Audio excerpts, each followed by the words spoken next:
Stevensville and marijuana shops will never be best buds after an ordinance that permitted them was struck down. Now, the issue had 53% voter turnout. Money from the tax revenue would have been used to repair roads. Grassroots group Friends of Stevensville led this anti-marijuana ballot measure.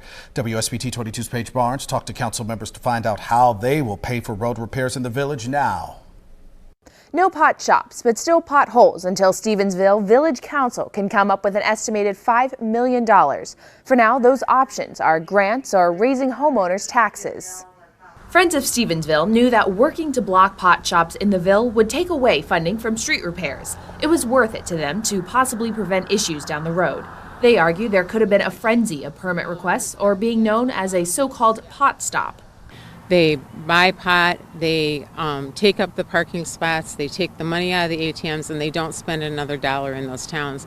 And I've heard so many people say when you walk downtown, it stinks, you can't find a parking space. Group members are willing to work with the village council members on a joint venture, saying that some of the solutions were overlooked. Council President David Wenger says there is a federal grant for $250,000, but it's 50% cost sharing. The funds on these other grants, these came out of excess funds through the state. Will they be there for a long time to come? It's unknown, so a lot of these things aren't necessarily guaranteed. We would rather have gone that path of allowing that versus, going straight to a tax increase, to the residents. So it was a measure to try to obviously reduce any financial burden on residents. He says the shops were estimated to bring in $100,000 annually. The Village Council would have still needed to match that figure or more in general funds each year to cover what the marijuana tax revenue didn't. But without the pot shops, Wenger says their hands are tied, leaving taxes as the only long-term viable option. Tomasini says threatening to raise taxes is an excuse to not look into other grants. It's not that Stevensville is too good to have a marijuana shop, it's just that we didn't want pot shops in Stevensville. There's already plenty of them. Wenger isn't opposed to seeking grants, but says the odds of landing one are low and they're only a one-time payout. The Village Council is set to meet on Monday evening. Alternative road repair funding will be a hot topic, and we're told Friends of Stevensville are coming prepared. Calhoun County is now pursuing the formation of a public transit authority, which would change the transportation landscape for its riders. At a meeting last night, city commissioners voted against a resolution to opt out of this program. Which means they opt in, and tomorrow night a special meeting will be held. Calhoun County commissioners will be accepting or rejecting the plan for a so-called transportation authority of Calhoun County. News Channel 3's Autumn Pitcher is joining us live in Battle Creek to explain what some say is the critical need for this. Autumn. Yes, with Ford's EV battery park anticipated to create 2,500 jobs, officials say additional transportation is needed between Battle Creek and Marshall. Improving mobility, the idea behind a transportation authority for Calhoun County, or TACC. Public Transit Director for the City of Battle Creek, Mallory Avis, says there will be a need for additional transportation once the battery plant is operational. Thinking about that development and what impact it would have in terms of transportation needs would have to be kind of right at the top of the list. In her presentation, Avis mentioned a study which identified 26,000 unmet trips per year. That is before the announcement of any development like BlueOval.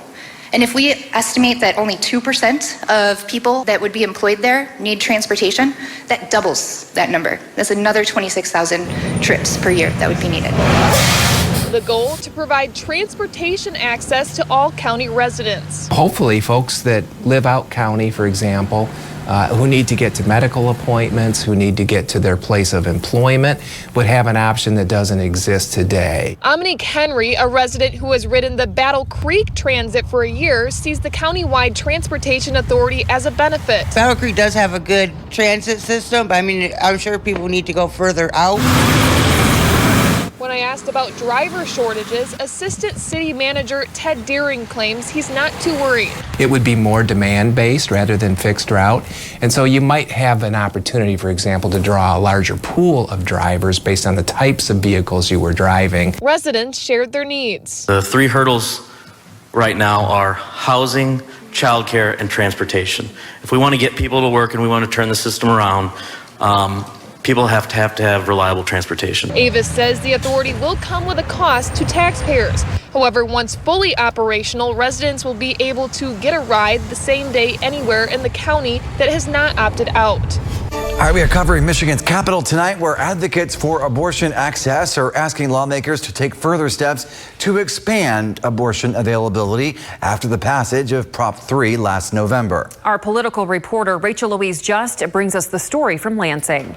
While the passage of Proposal 3 wrote abortion access into the Michigan Constitution, Governor Gretchen Whitmer and Planned Parenthood advocates of Michigan say the job is not finished. There's still so much more work to do on all fronts to make sure that people can really access their reproductive health care. This week, the group laying out a number of priorities they're looking for the Democratic-led legislature to pass. This includes removing parental consent requirements for minors, removing the 24-hour waiting period for abortions, removing the requirement for only doctors to perform abortions, removing the requirement for providers to be licensed as freestanding surgical outpatient facilities, and removing the restriction on insurance providers covering abortions. There are many stories that we could tell you about why this is harmful to anyone. Overall Executive Director Nicole Wells-Stallworth says these steps are necessary for the ultimate goal of making abortion treated as any other healthcare procedure. Right to Life of Michigan Legislative Director Genevieve Marnin says Planned Parenthood advocates' plans are disingenuous and hypocritical. It's interesting that